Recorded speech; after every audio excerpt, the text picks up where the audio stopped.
I'm Kat from the 3T Q&M cycling team. We're riding the Exploro this year because they've managed to cram huge advantages and flexibility into one bike. With the complex design comes some unique steps in building it up. The Exploro is brand new this year, so in this video we've combined all the steps, tips, and tricks we've learned so that you can get the most out of your bike. The innovations on the Exploro enhance functionality and usability if you know the proper steps. For this build, we're using Shimano Dura Ace Di2 with hydraulic disc brakes. Instructions are also available on instructables.com. There's a link in the video description. Step 1. Install the rear derailleur. The Exploro uses a derailleur hanger that threads onto the through axle. For now, just screw it on.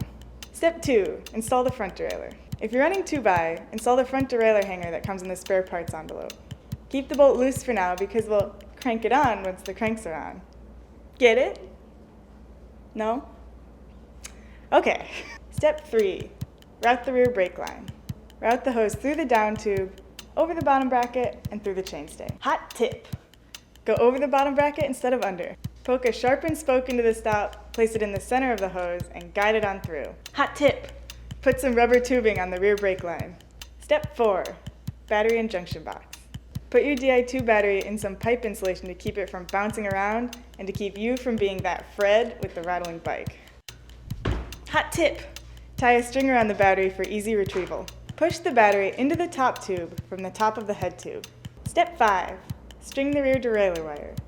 Route the wire through the hole on the seat stay, push it down the chain stay, and connect it at the junction box near the bottom bracket. Let the junction box rest on the top shell of the bottom bracket. Step 6. Install the seat post. The seat post and seat clamp on the Exploro are a little harder to set up, but it's worth it.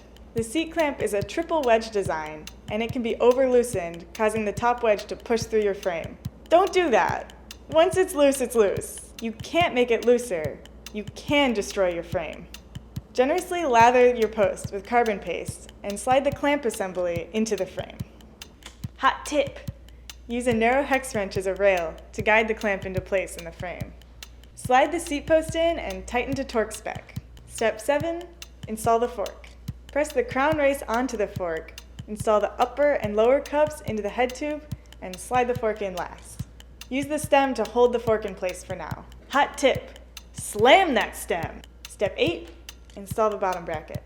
We're using the Enduro Torque-Tight bottom bracket because you never underspec a bottom bracket. Hot tip. Never underspec your bottom bracket. Make sure your bottom bracket is square on the drive side before applying torque. The bottom bracket must sit tight to the frame because the Exploro drivetrain is all packed in tight. Step 9. Install the junction box at the stem. Use the rubber strap to mount the junction box under the stem. Connect the shifter wires and the battery wire. Step 10. Shifters. Install the shifters just as if they were standard. If you need help, check out this video. Attach the shifter wires and leave some slack in the line so that the hoods can move around without pulling out the wires. Now, connect the brake hoses that you ran earlier on both sides. Step 11. Hydraulic brakes.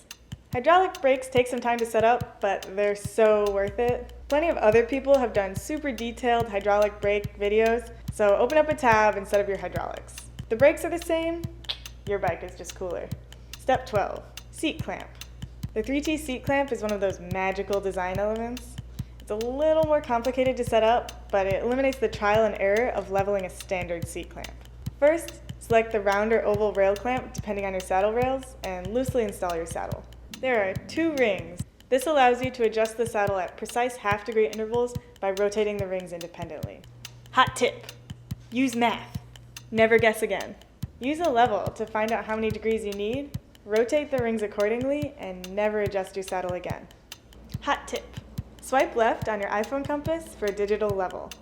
Tighten down the clamp bolts evenly on both sides, ensuring the rail clamps are seated properly. Maximum quarter turn on each side at once. Don't over torque here, really. Hot tip. Don't over torque, you'll strip them bolt holes. Step 13. Wheels. Put the rotors on your wheels following the torque specs. We use 3T wheels with Shimano center lock rotors. Step 14. Explore.